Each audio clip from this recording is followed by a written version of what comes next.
ఓం గం గణపతయే నమః. ఓం శ్రీ గురుభ్యో నమః.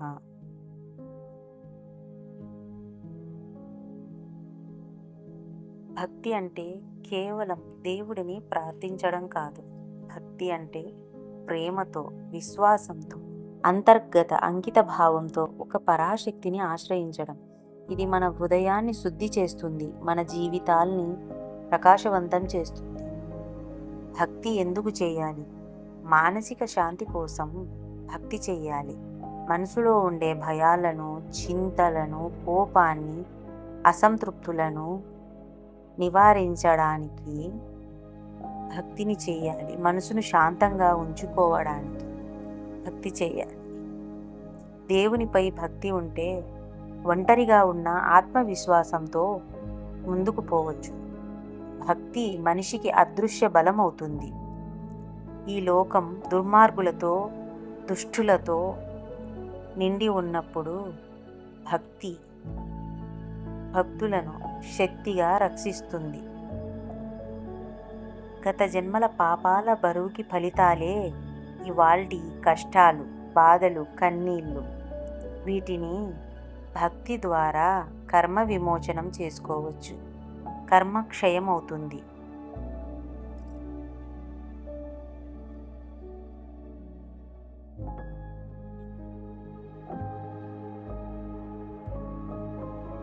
భక్తి అహంకారం నుండి విముక్తి చేస్తుంది.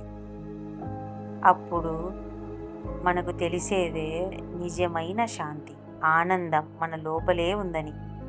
దేవునిపై భక్తి పెరిగితే ఇతరులపై ద్వేషం తగ్గించుకోగలుగుతారు. భక్తి వల్ల హృదయం అనంతమైన ప్రేమతో నిండుతుంది. దీనివల్ల జీవితంలో సుఖ సంతోషాలు రావడం మొదలవుతాయి. భక్తి నిష్టగా చేస్తే ఒక స్థాయికి చేరినప్పుడు దేవతా దర్శనాలు, దేవతా సాన్నిధ్యం, స్వప్న సందేశాలు, అంతఃప్రేరణ, అనుభూతి ఇవన్నీ జరుగుతాయి. సూక్ష్మంగా చెప్పాలంటే భక్తి అంటే భయం లేని ఒక ధైర్యం, నిరాశల మధ్యలో ఆనందం, కల్లోల జీవితంలో శాంతి, ఎటూ తేలని మనసుకు ఒక ఖచ్చితమైన మార్గాన్ని చూపే దైవత్వం. మనిషిని దేవుడికి దగ్గర చేసే సత్య మార్గం. భక్తి పునాతి మనుష్యానపి అంటే భక్తి మనిషిని పవిత్రుడిగా మారుస్తుంది.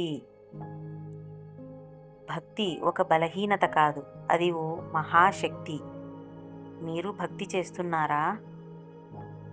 లేక భక్తి మొదలెట్టాలనుకుంటున్నారా? ఆలోచించండి.